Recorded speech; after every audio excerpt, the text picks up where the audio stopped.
Les voy a contar mi historia. Soy una mujer que, como muchas, hemos sufrido de maltrato emocional y hasta físicamente por parte de nuestra propia familia o de otras personas. No sé qué tengo, pero siempre me topo a personas que me hacen daño.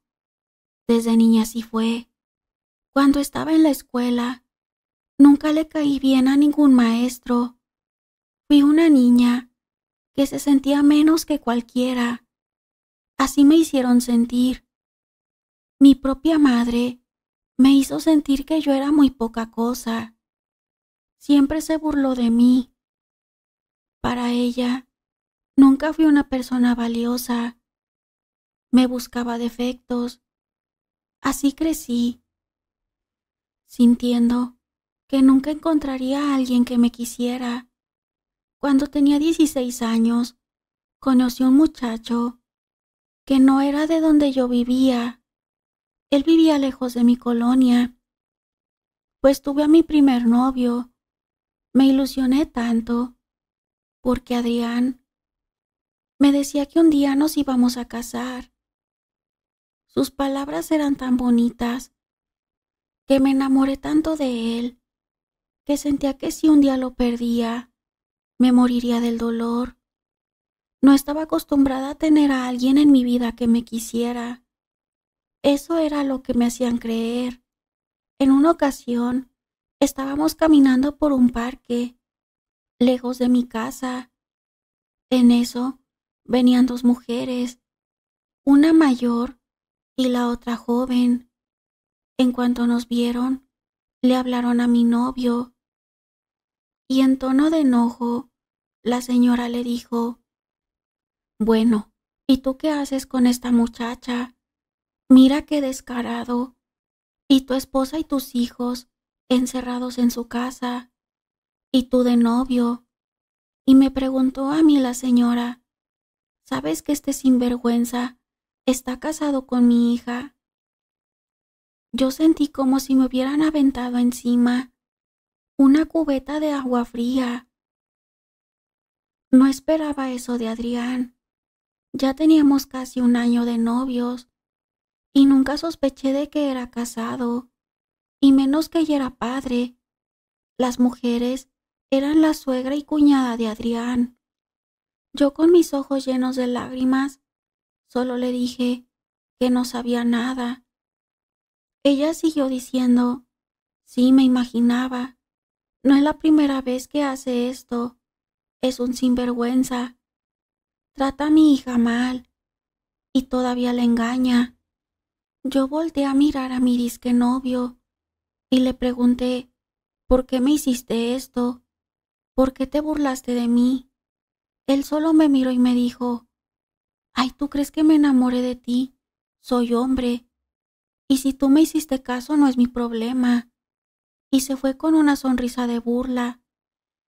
La señora y la muchacha me dijeron que no era mi culpa, que él así era, y también se fueron. Ya no volví a saber nada de esas personas.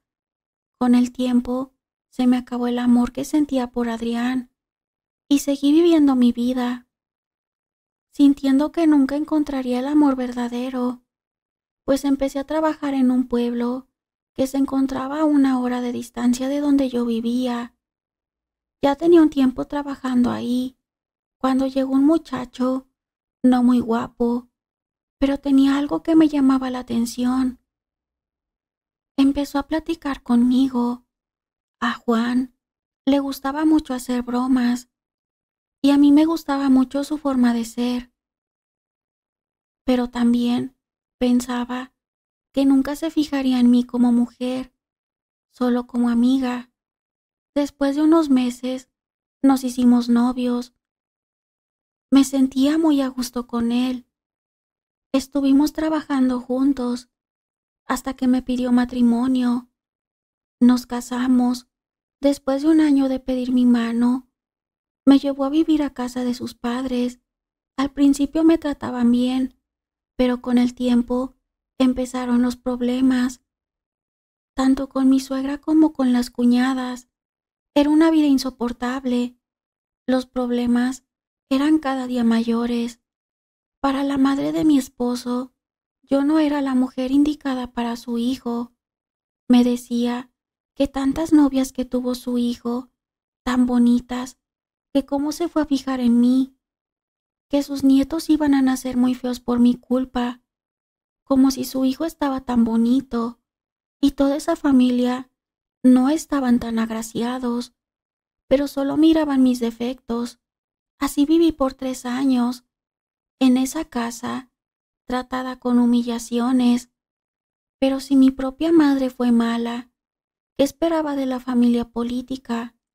Pero no les había mencionado a mi tía, Engracia, que también se identificaba conmigo. Ella era la solterona de la familia, también tratada igual de mal que a mí. Ella fue víctima de mi abuela y los hermanos, nada más que a mi tía. Sí le afectó todo lo que le decían, y nunca se casó, porque la hicieron sentir poca cosa y que no tenía ningún valor. Fue la criada de todos. Su forma de vestir siempre fue como de una señora, aunque era solo una niña. Siempre traía un rebozo tapando su cabeza y su cara. A mí me decían que me parecía mucho a ella. Y sí, en realidad éramos muy parecidas.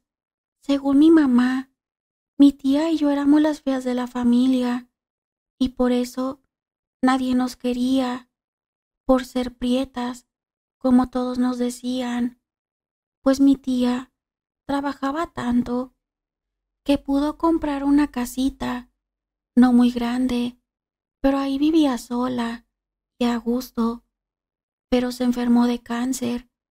Ella sabía que ya no tenía oportunidad de seguir viviendo. La desahuciaron. Entonces, todos quisieron cuidarla, pero no por buenas personas, sino para que les heredara la casa.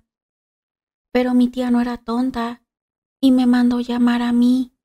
Me dijo, mira hija, tú y yo somos iguales. Tú sufriste el mismo maltrato que yo y por eso te voy a dejar esta casita a ti, para que te salgas de la casa de tus suegros y puedas vivir en paz.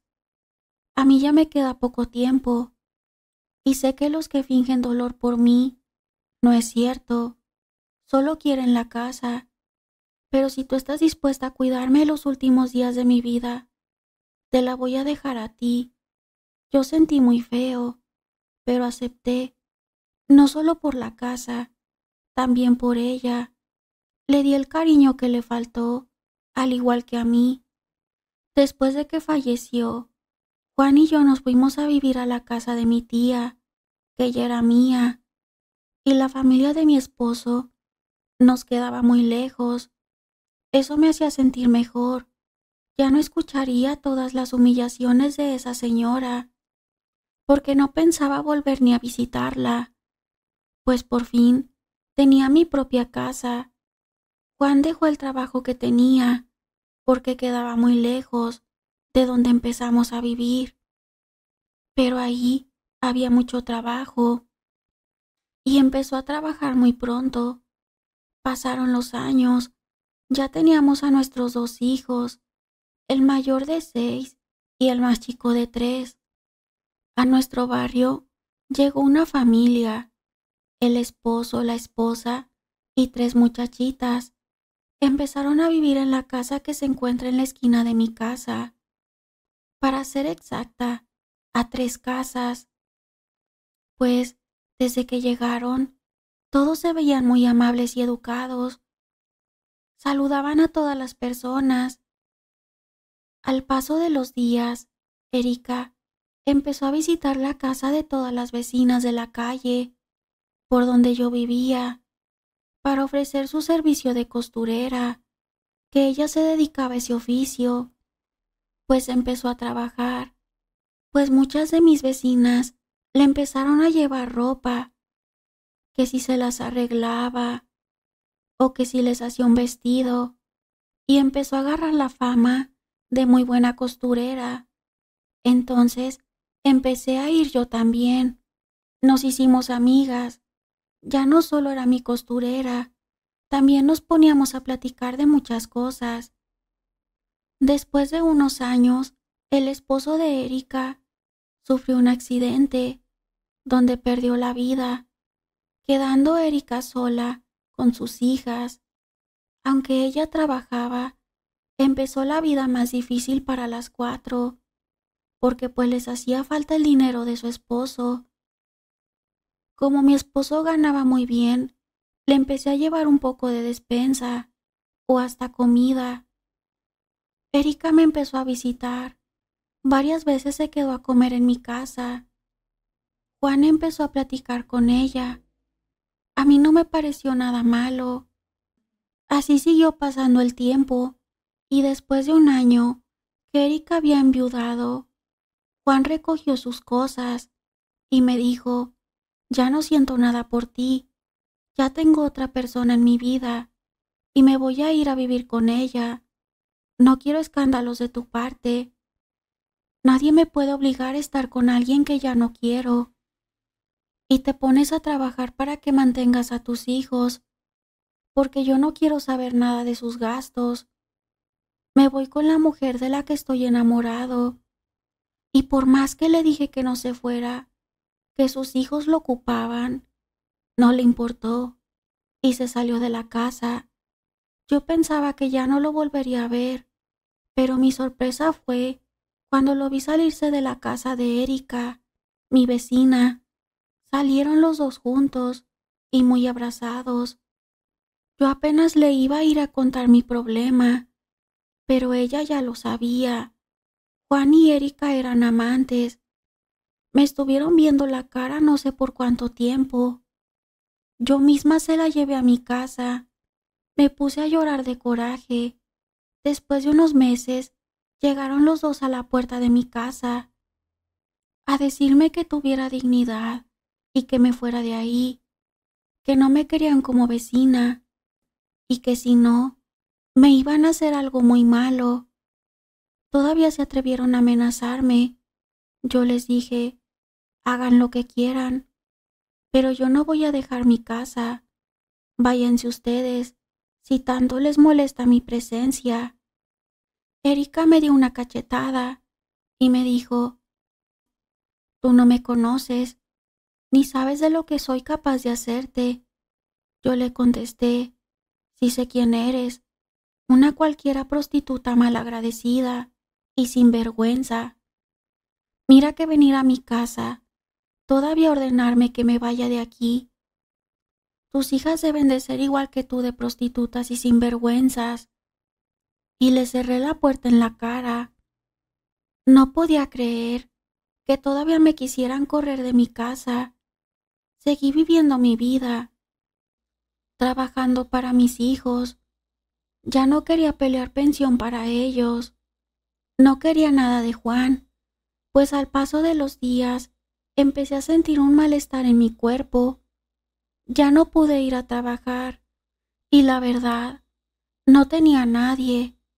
Como ya les había mencionado, mi familia me trató muy mal.